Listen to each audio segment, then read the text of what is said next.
Masya Allah.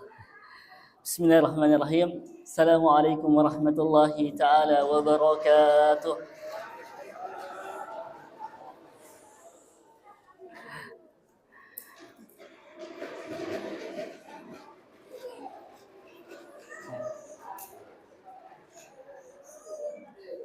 Iklan lewat ya. Ya. Iklan ya. Jangan lupa like dan subscribe ya. Alhamdulillahirabbil alamin wa bihi nasta'in ala umuri dunya waddin. Asyhadu an la ilaha illallah wa asyhadu anna Muhammadan abduhu wa rasuluh. Salawatullahi wa salamuh wa ala alihi wa sahbihi wa man walah wa ba'd. Wa la haula wa la quwwata illa billah. Amma ba'du, sedang jemaah tarawih Masjid Ar-Raid Kompleks Pemda yang dimuliakan oleh Allah Subhanahu wa taala. Kita bersyukur dikumpulkan di malam ke-15 dari bulan suci Ramadan 1446 Hijriah bertepatan dengan tanggal 14 Maret 2025 Miladiah. Maka tentu jamaah sekalian, mendengar kata 15 maka tentu ibarat sebuah pertandingan sepak bola, kita tersisa di 1-2 menit terakhir sebelum kita mengakhiri babak pertama.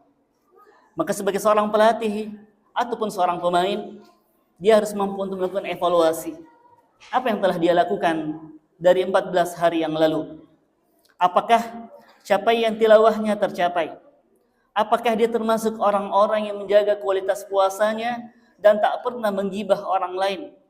Apakah dia termasuk orang-orang yang menjaga salat-salat tarawihnya hingga menuntaskannya dengan imam?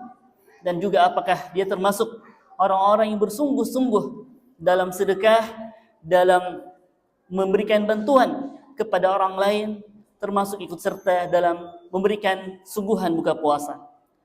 Olehnya jamaah sekalian mengelilingi Allah Subhanahu wa taala, kata Nabi alaihi salatu wassalam, al-kayyis man dana nafsahu lima amila ba'dal maut. Orang yang cerdas, kata Nabi, adalah orang yang menyiapkan masa depan akhiratnya ya dengan amalan yang dia persiapkan di dunia.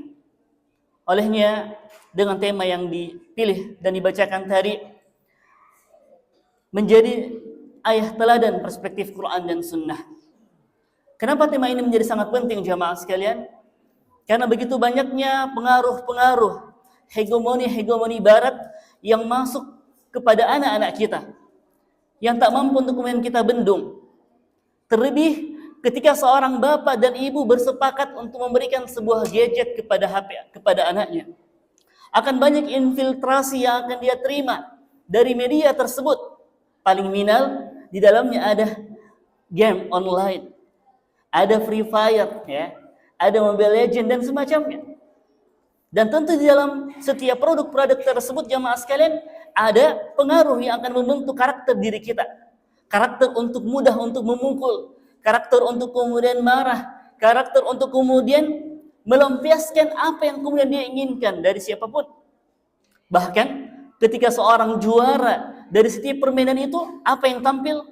Trofi dengan seorang wanita yang membawa dalam keadaan pakaian you can see. Ya. Pernahkah kemudian kita melihat itu semua? Infiltrasi yang lain, begitu banyaknya pengaruh dari gerakan LGBT yang masuk kepada anak-anak kita saat ini.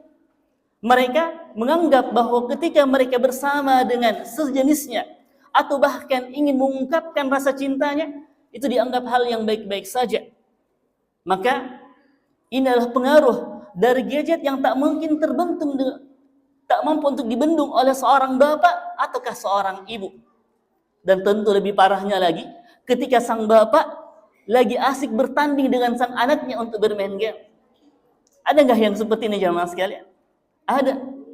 Atau mungkin seorang ibu lagi asik nonton drakor bersama anak perempuannya, ya, yang merupakan sesuatu yang wakil, ya, yang ditanamkan. Seorang yang lihai seperti itu harus pandai bergoyang, ya, pandai mengupload statusnya di TikTok untuk dilihat oleh orang lain. Sampai ketika serigala dalam bentuk wujud manusia ingin menerkam anak gadis kita menganggap itu fine-fine aja. Kenapa jemaah sekalian? Karena hilangnya sosok ayah teladan yang seharusnya hadir di rumah-rumah kaum muslimin. Maka bagaimanakah jemaah sekalian konsep tarbiyah dan konsep melahirkan seorang ayah teladan di rumah kita semua? Yang pertama jemaah sekalian, bahwa seorang ayah semestinya punya orientasi akhirat. Seorang ayah tidak sekedar berorientasi dunia, bahwa dia punya kewajiban untuk memberikan nafkah kepada istri dan anaknya. Tapi seorang ayah, dia harus yakin bahwa dia kelak mampu mengumpulkan istri dan anaknya di dalam syurga Allah Subhanahu wa taala. Haitsu qala subhanahu fi surat At-Tahrim di ayat ke-6, ba'da a'udzu billahi minasyaitonir rajim, ya ayyuhalladzina amanu qu anfusakum wa ahlikum nara. Mukhatab dari ayat ini adalah kepada para aba, kepada para bapak-bapak, untuk mereka bertanggung jawab menghadirkan pendidikan kepada istri dan anak-anaknya. Karena Allah sudah mengabarkan, ku anfusakum, jagalah dirimu, waquduhan nasi wal hijarah, dan keluargamu dari api neraka yang bahan bakarnya manusia dan batu. Kenapa jemaah sekalian ini bisa terjadi? Karena banyaknya para bapak yang tak mampu untuk fokus kepada sebuah tema pendidikan. Contoh sederhana, siapa di antara kita yang punya visi misi di rumah? Kalau di perusahaan mungkin ada, di sekolah ada visi misi kita. Pertanyaannya, ada enggak di antara kita jamaah sekalian yang menggantungkan visi misi pendidikan yang dibaca oleh anak-anak kita di rumah? Maka itu semua menjadi hal yang sangat penting. Adakah kurikulum untuk bagaimana melahirkan generasi yang beriman dan bertakwa? Karena dalam konsep barat, pendidikan itu sekedar mencetak manusia yang baik. Untuk to create the best citizen, untuk mencetak manusia yang kemudian tahu tata krama. Tapi ketahuilah jamaah sekalian, bahwa konsep yang terbaik adalah mencetak manusia yang beriman dan bertakwa kepada Allah Subhanahu wa taala. Maka jamaah sekalian, di antara wasiat yang penting yang seharusnya kemudian kita ambil adalah wasiat Luqman alaihi salam. Apa di antara wasiat Luqman di ayat 12? Kata Luqman, wa id qala Luqman li ibnihi wa huwa ya'idhuhu, ya bunay la tusyrik billah. Wahai anakku, janganlah engkau mempersikatkan Allah Subhanahu wa taala. Inna syirka la dzulmun adzim.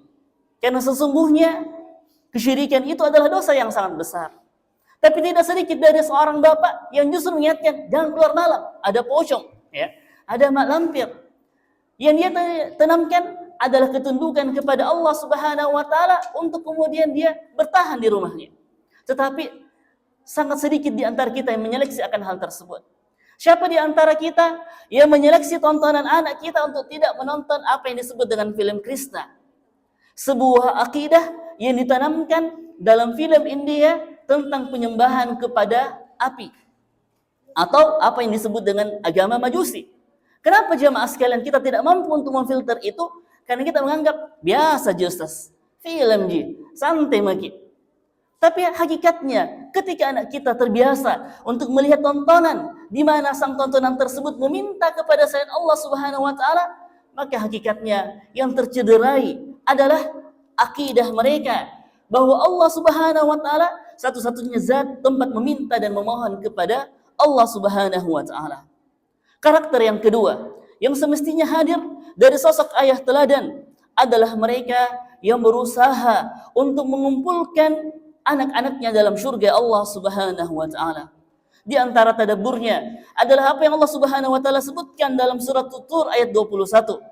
Kata Allah Subhanahu wa taala, "Walladzina amanu", dan orang-orang yang beriman, "wattaba'athum dzurriyyatuhum biimanihim", dan diikuti oleh anak-anaknya dalam keimanan. Maka jamaah sekalian, selama hayat masih dikandung badan, kita wajib untuk menenteng dan menarik tangan anak kita untuk membersamai kita dalam sholat. Bukan kita katakan, nak pergi ke sholat tarawih, sementara anaknya bapaknya lagi sibuk scroll TikTok, lagi sibuk scroll Instagram atau Tokopedia, ya, cari baju baru, ya. Maka teladan apakah yang diharapkan dari seorang bapak yang tak mencontohkan yang baik daripada anaknya? Pergi ke salat sementara bapaknya lagi ngorok di rumah. Kenapa jamaah sekalian? Karena tadi tidak memahami orientasinya sebagai hamba Allah yang punya visi akhirat. Maka seorang ayah yang hebat, ayah yang teladan adalah mereka yang menjadi contoh bagi anaknya dalam keimanan kepada Allah Subhanahu wa taala. Maka Allah mengatakan, "Alhaqna bihim dzurriyyatahum." Kami akan pasti kumpulkan mereka dalam syurga Allah Subhanahu wa taala. "Wa ma alatnahum min amalihim min syai'." Dan tentu kami tidak akan mengurangi dari apa yang kemudian mereka miliki. Karakter yang ketiga, yang semestinya kita upayakan pada diri kita jamaah sekalian, bahwa seorang bapak mestinya mampu untuk membangun komunikasi dengan anaknya. Itulah sosok dari Ibrahim alaihissalam ketika berkata kepada Ismail, "Ya bunayya, inni araka fil manami anni adbahuk, fandur mada tara." Wahai anakku yang tersayang Ismail, bagaimana kau menurutmu ketika aku bermimpi bahwa aku menyembelihmu? Pertanyaannya hari ini, adakah kita berdiskusi dengan anak kita di waktu libur mereka yang kelak akan datang? Adakah yang lebih banyak membersamai mereka adalah sosok ayah yang tangguh, ataukah justru lebih banyak membersamai mereka adalah handphone mereka, gadget mereka, game online mereka? Sementara sosok dari ayah itu malah sibuk dengan urusannya sendiri, malah sibuk untuk kemudian beraktivitas dengan media sosialnya, sementara dia lupa untuk menyiapkan generasi yang mendoakannya kelak pada hari ketika kemudian ia tak berada di atas muka bumi ini lagi.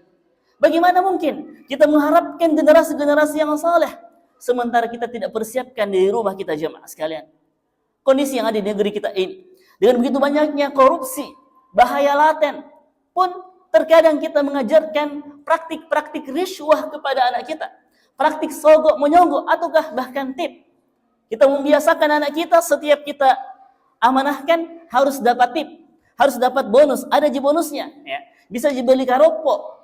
Padahal ini jamaah sekalian adalah mental koruptor yang tidak kita sadari akan membentuk karakternya, bahwa setiap apa yang dia kerjakan harus berbasis materi, harus ada ujrahnya, harus ada upahnya, hingga ketika kemudian mereka kelak menjadi seorang pemimpin, maka jamaah sekalian apa yang terjadi? Mental-mental culas itu pun kembali dan kemudian merusak sistem kenegaraan kita. Maka jemaah sekalian, lihatlah sosok Ibrahim alaihissalam yang senantiasa hadir bersama Ismail, seorang anak yang lama ia nanti. Namun kemudian ketika Allah memerintahkan kepadanya, ia pun meminta pendapat Ismail, dan kata Ismail, "Ya abatif al-ma tu'mar." Sosok perkataan ini tak akan mungkin lahir dari anak-anak yang tak dekat dengan bapaknya. Kata Ismail, "If'al ma tu'mar." Kerjakanlah apa yang diperintahkan kepadamu. "Satajiduni insyaallah minas sabirin." Maka engkau akan mendapati diriku adalah orang yang sabar. Maka jemaah sekalian, karakter-karakter itu seharusnya kita hadirkan, dan ketahuilah dari sosok-sosok teladan yang lain, ada juga mereka yang kemudian Allah inginkan kita mengambil pelajaran kepadanya. Siapa di antaranya? Adalah sosok dari Nabi Nuh dan Nabi Lut. Ingatlah perkataan Nabi Nuh ketika mengajak kepada anaknya ketika bencana akan datang kepadanya. Apa kata Nabi Nuh? "Ya bunayyar kam ma'ana wa la takum ma'al kafirin." Wahai anakku, dari Nabi Nuh, naiklah ke kapalku dan janganlah kamu bersama orang-orang yang kafir. Apa kata anak dari Nabi Nuh alaihissalam yang dididik oleh istri yang durhaka kepada suaminya? Dan ada dua istri yang durhaka kepada suaminya, yaitu istri dari Nabi Nuh dan istri dari Nabi Lut. Hingga kemudian karena dari berangkat istri yang tidak saleh, yang tidak memahami visi, yang selalu mengangkat suaranya kepada suaminya, bahkan membentak suaminya di hadapan anaknya, maka bagaimana mungkin lahir anak yang saleh? Kenapa? Karena kedudukan seorang suami yang seharusnya punya qawwam, kepemimpinan, malah runtuh di hadapan anaknya dari debat kusir yang tidak ada ujungnya. Maka sosok istri Nabi Nuh inilah yang mengajarkan keburukan kepada anaknya, sehingga sang anak mengatakan jawaban dari kata Nuh ketika mengajaknya naik ke kapal, "Saya akan naik kepada gunung tersebut. Ya bunayyarkam ma'ana wa la takum ma'al kafirin." Maka kata anaknya tersebut, "Aku akan naik kepada gunung yang menyelamatkanku dari musibah banjir tersebut."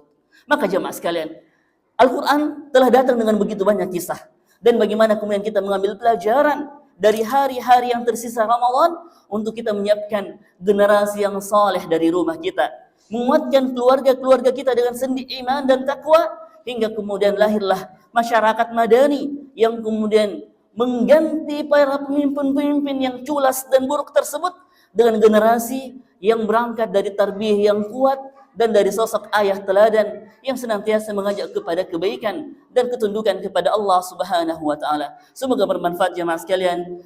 Hada wa sallallahu wasallam ala nabiyina Muhammad walhamdulillahi rabbil alamin. Assalamualaikum warahmatullahi wabarakatuh.